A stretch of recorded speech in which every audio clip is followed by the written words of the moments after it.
ಹೇಳ್ತಾ ಇದ್ದೀನಿ. ಶ್ರೀಕಾಂತ್ ಶೆಟ್ಟಿ, ಭಾರತದ ಮೊದಲ ಮಸೀದಿ ಯಾವುದು ಮೇಡಮ್? ಕೊಡಂಗಲ್ಲೂರಿನಲ್ಲಿ ಒಬ್ಬ ಹಿಂದೂ ರಾಜ ಕಟ್ಟಿಕೊಟ್ಟಂತ ಮಸೀದಿ ಭಾರತದ ಕೇರಳದ ಮೊದಲ ಮಸೀದಿ. ಭಾರತದಲ್ಲಿರುವಂತಹ 5.5 ಲಕ್ಷ ಮಸೀದಿಗಳು ಕೂಡ ಹಿಂದೂಗಳ ನೆಲದಲ್ಲಿ ಹಿಂದೂಗಳ ಸಹಕಾರದಿಂದಲೇ ಆಗಿರೋದು. ಯಾವುದು ಕೂಡ ಸೌದಿ ಅರೇಬಿಯಾದಿಂದ ಹೊತ್ಕೊಂಡು ಬಂದಿಲ್ಲ. ಓಕೆ, ಆನಂತರ ಇವ್ರು ಹೇಳ್ತಾರಲ್ಲ 800 ವರ್ಷ ಆಳಿದ್ರು ಅಂತ.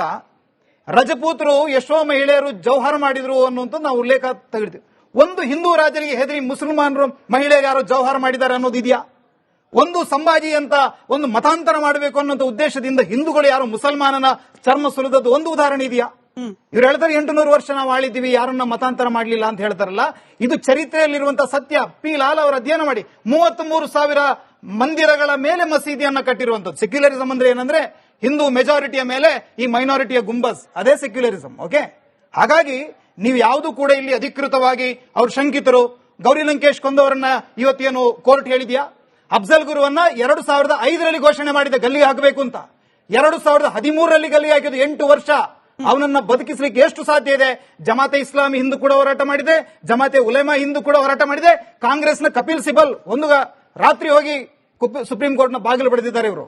ಓಕೆ, ಇವರೆಲ್ಲರೂ ಕೂಡ ಭಯೋತ್ಪಾದನೆ ಪೋಟೋ ಆಕ್ಟ್ ಅನ್ನು ಯಾಕೆ ತೆಗೆದ್ರು? ಯಾರನ್ನ ಖುಷಿ ಪಡಿಸೋದಕ್ಕೆ ತೆಗೆದ್ರು? ಇದೇ ನಮ್ಮ ಮಧ್ಯಪ್ರದೇಶದಿಂದ ಹಿಡಿದು ರಾಜಸ್ಥಾನ, ಗುಜರಾತ್ ಇವರೆಲ್ಲರೂ ಕೂಡ ಅವರು ಪ್ರಿವೆನ್ಷನ್ ಈ ಟೆರರಿಸಂನ ವಿರುದ್ಧ ಆಕ್ಟ್ ಗಳನ್ನು ಮಾಡಿದಾಗ ರಾಷ್ಟ್ರಪತಿ ಅಂಕಿತ ಬೀಳೋದಿಲ್ಲ. 5 ವರ್ಷಗಳ ಕಾಲ ಹೋರಾಟ ಮಾಡ್ತಾರೆ. ಯಾರನ್ನ ಖುಷಿ ಪಡಿಸೋದಿಕ್ಕೆ? ಇವರೆಲ್ಲ ಭಾರತದ ಮುಸಲ್ಮಾನರು ಭಯೋತ್ಪಾದಕರ ಜೊತೆ ಇಲ್ಲ ಅಂತಾದ್ರೆ ಕಾಂಗ್ರೆಸ್ ಪಕ್ಷ ಇರಲಿ, ಸಮಾಜವಾದಿ ಪಕ್ಷ ಇರಲಿ ಯಾಕೆ ಓಲೈಕೆ ಮಾಡ್ತಾರೆ? ಆಜಂಗಢ್ನಲ್ಲಿ ಟೆರರಿಸ್ಟ್ಗಳು ಸಿಕ್ಕಿಬಿದ್ದಾಗ ಇದೇ ರಾಜಕಾರಣಿಗಳು ಮನೆಗೆ ಹೋಗಿ ಸಾಂತ್ವನ ಹೇಳಿ ಬರ್ತಾರೆ. ಇವತ್ತು ನಮ್ಮ ಪಕ್ಷ ಯಾವುದು ಬಿಜೆಪಿಯಲ್ಲಿರ್ಬೋದು ಕುಮಾರಸ್ವಾಮಿ, ಆದ್ರೆ ಇದೇ ಕರ್ನಾಟಕದಲ್ಲಿ ಅವರು ಕೂಡ ಒಬ್ಬ ಟೆರರಿಸ್ಟ್ ಶಂಕಿತ ಭಯೋತ್ಪಾದಕ ಅನ್ನೋನಿಗೆ ಸರ್ಕಾರಿ ಕೆಲಸ ಮಾಡಿಕೊಡ್ಲಿಲ್ವಾ? ಹಾಗಾಗಿ ಇವರೆಲ್ಲರೂ ಕೂಡ ಟೆರರಿಸಂ ಅನ್ನು ಯಾಕೆ ಬೆಂಬಲಿಸ್ತಾರೆ ಅಂದ್ರೆ ಒಂದು ಸಮುದಾಯ ಬಲವಾಗಿ ಭಾವನಾತ್ಮಕವಾಗಿ ಅವರ ಜೊತೆಗಿದೆ ಅನ್ನುವ ಕಾರಣಕ್ಕಾಗಿ. ಅಫ್ಜಲ್ ಹಮ್ ಶರ್ಮಿಂದಾ ಹೇ ತೇರೆ ಕಾತಿಲ್ ಜಿಂದಾ ಯಾರು? ಸಂವಿಧಾನನ, ಸುಪ್ರೀಂ ಕೋರ್ಟ್, ರಾಜಕಾರಣಿಗಳು ಯಾರು? ಅಲ್ಲಿ ಇದ್ದಂತ ಮುಖ್ಯ ನ್ಯಾಯಮೂರ್ತಿಗಳ ಸರಿ ಯಾರು ಜಿಂದ ಇದ್ದಾರೆ ಅಂತ ಹೇಳಿರೋದು? ಭಾರತ್ ತೇರೆ ತುಕಡೆ ಹೋಂಗೆ ಇನ್ಶಾಲ್ಲಾ ಇನ್ಶಾಲ್ಲಾ, ಅಫ್ಜಲ್ ತೇರೆ ಅರ್ಮಾನೋ ಕೋ ಹಮ್ ಪಹುಂಚಾಯಂಗೆ, ಈ ತರ ಎಲ್ಲ ಯಾಕೆ ಹೇಳ್ತಾ ಇದ್ದಾರೆ ಇವರು? ಸರಿ, ಅಫ್ಜಲ್ ನಿಕಲೇಗ.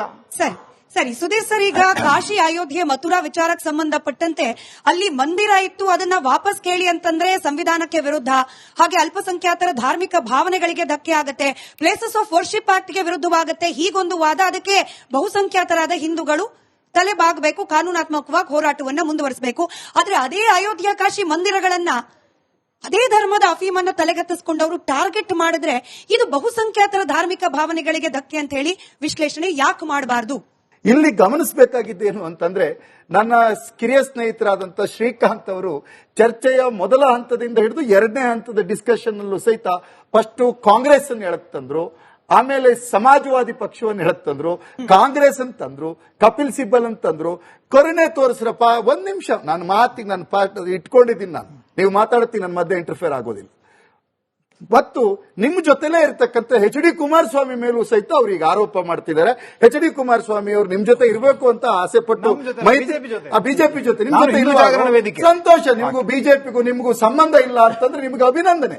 ಶ್ರೀಕಾಂತ್ ಶೆಟ್ಟರಿಗೂ ಬಿಜೆಪಿಗೂ ಸಂಬಂಧ ಇಲ್ಲ ಅನ್ನುವಂಥದ್ದು ಈ ಚರ್ಚೆಯ ತೀರ್ಮಾನ ಆಗಿದ್ರೆ ಸಂತೋಷ. ಆದ್ರೆ ಅವ್ರು ಯಾಕೆ ಕಾಂಗ್ರೆಸ್ ಹೇಳ್ತಿರ್ತಾರೆ ಅಂತ ಹೇಳೋದು ಬೇಡ. ಕಾಂಗ್ರೆಸ್ ಅಂತಂದ್ರೆ ಇದು ಈ ದೇಶದಲ್ಲಿ ಭಯೋತ್ಪಾದನೆಯ ವಿರುದ್ಧ ಗಟ್ಟಿಯಾಗಿ ಹೋರಾಟ ಮಾಡಿರ್ತಕ್ಕಂಥ ಒಂದು ರಾಜಕೀಯ ಪಕ್ಷಗಳಲ್ಲಿ ಅದು ಸಹಿತ ಒಂದು.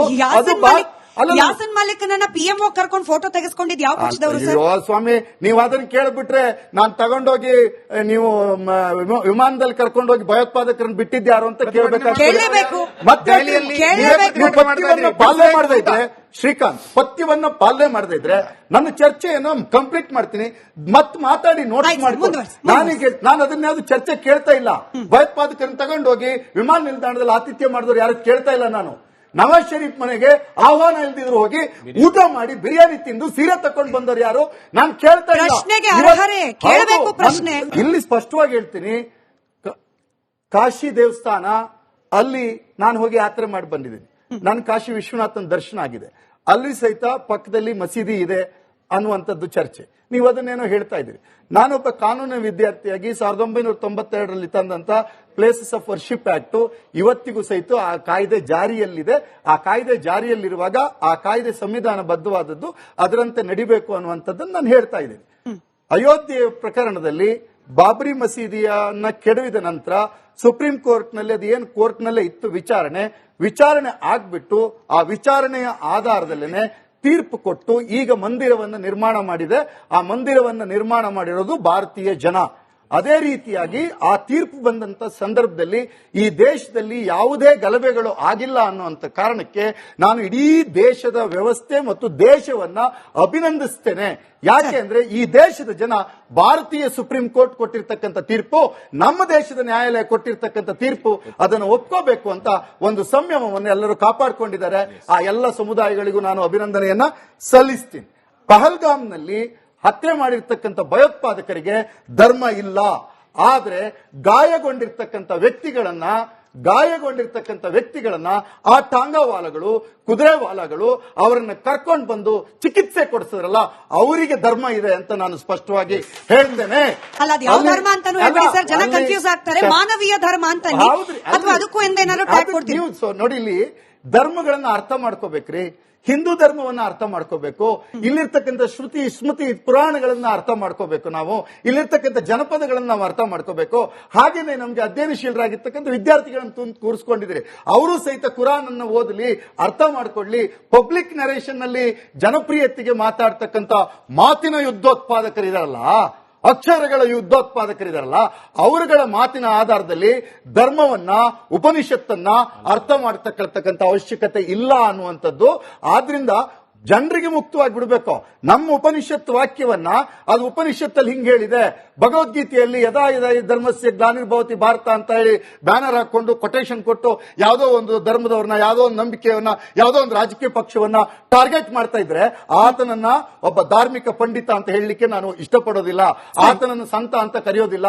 ಈ ದೇಶದ ಒಂದು ದೊಡ್ಡ ಸಂತ ಪರಂಪರೆ ಇದೆಯಲ್ಲ, ಅದು ತ್ರಿಮತಾಚಾರ್ಯರಿಂದ ಹಿಡಿದು, ಕಬೀರನಿಂದ ಹಿಡಿದು, ಶಿಶುನಾಳ ಶರೀಫನಿಂದ ಹಿಡಿದು, ಬಸವಣ್ಣನಿಂದ ಹಿಡಿದು, ಮಹಾವೀರನಿಂದ ಹಿಡಿದು, ಬುದ್ಧನಿಂದ ಹಿಡಿದು, ಗಾಂಧಿಯಿಂದ ಹಿಡಿದು, ಕನಕನಿಂದ ಹಿಡಿದು, ಕುವೆಂಪು ಅವರಿಂದ ಹಿಡಿದು ಅವರು ಕೊಟ್ಟಿರ್ತಕ್ಕಂಥ ಮಾರ್ಗದಲ್ಲಿ ಮುಂದುವರಿಬೇಕೆ ಹೊರತು ಮಾತಿನ ಭಯೋತ್ಪಾದನೆಯನ್ನು ಮಾಡಿ ಆ ಎದುರಾಳಿಗಳಿಗೆ ಯಾರು ಭಯೋತ್ಪಾದಕ ಸಂಘಟನೆಗಳಿಗೆ ನಾವು ಸಾರ್ವಜನಿಕ ನಿಂತ್ಕೊಂಡು ಬಾರಿ ಚಂದಾದಂತ ಮಾತುಗಳನ್ನ ಆಡ್ಬಿಡ್ತೀವಿ.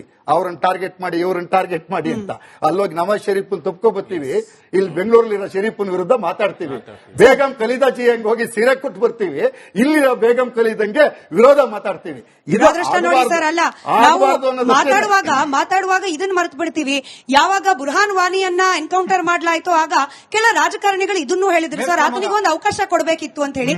ಇವರು ಲೆಕ್ಕ ಮರ್ತು ಬಿಡ್ತೀವಿ. ಎನಿವೆ, ನಾವು ಬಹುಶಃ ನೀವು ಹೇಳಿದ್ದು ಮೇಷ್ಟ್ರ ಮಗನು ಭಯೋತ್ಪಾದಕ ಆಗ್ತಾನೆ, ಡಾಕ್ಟರ್ ಮಗನು ವಿಮಾನದ ಉದಾಹರಣೆ ನೀವು ಕೊಟ್ರಿ ಸರ್, ವಿಮಾನದ ಉದಾಹರಣೆ ನೀವು ಕೊಟ್ರಿ, ಅಯ್ಯಪ್ಪ ಅನ್ನೋ ಉದಾಹರಣೆ ನಾನು ಕೊಟ್ಟೆ. ನಿಮ್ದೊಂದು ಲೆಕ್ಕ, ನಂದೊಂದು ಲೆಕ್ಕ. 2010ರಲ್ಲಿ 25/10/2010 ವಿಜ್ಞಾನ ಭವನದಲ್ಲಿ ಮೊದಲ ಬಾರಿಗೆ ಹಿಂದೂ ಭಯೋತ್ಪಾದನೆ ಅನ್ನುವ ಶಬ್ದವನ್ನ ಒಬ್ಬ ಗೃಹ ಸಚಿವ ಹೇಳೋದು, ಪಿ ಚಿದಂಬರಂ. ಎಲ್ಲಿ? ಭದ್ರತಾ ವ್ಯವಸ್ಥೆಯ ಸಭೆಯಲ್ಲಿ ಹಿಂದೂ ಭಯೋತ್ಪಾದನೆ ಅಂತ ಹೇಳಿ. ಇದು ಕಾಂಗ್ರೆಸ್ ಪಕ್ಷದ ಮಾಡಿರೋದು. ಎರಡನೇದು, ಅಮೆರಿಕದ ರಾಯಭಾರಿಯ ಮುಂದೆ ಇವರ ರಾಹುಲ್ ಗಾಂಧಿ ಕೂತ್ಕೊಂಡು ಏನ್ ಹೇಳ್ತಾರೆ ಗೊತ್ತಾ? ಲಷ್ಕರ್ ಎ ತಯ್ಯಬಕ್ಕಿಂತ RSS ಅಪಾಯಕಾರಿ ಅನ್ನುವಂತ ಮಾತನ್ನ ಈ ಮನುಷ್ಯ ಹೇಳೋದು. ಯಾರು? ರಾಹುಲ್ ಗಾಂಧಿ.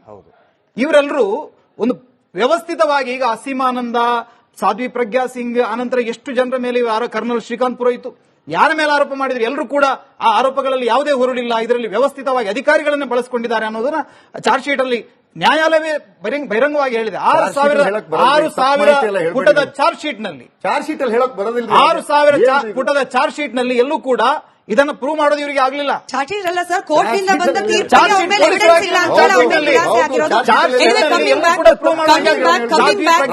ಮೇಲೆ ಆಗ್ಲಿಲ್ಲ ಇವರಿಗೆ.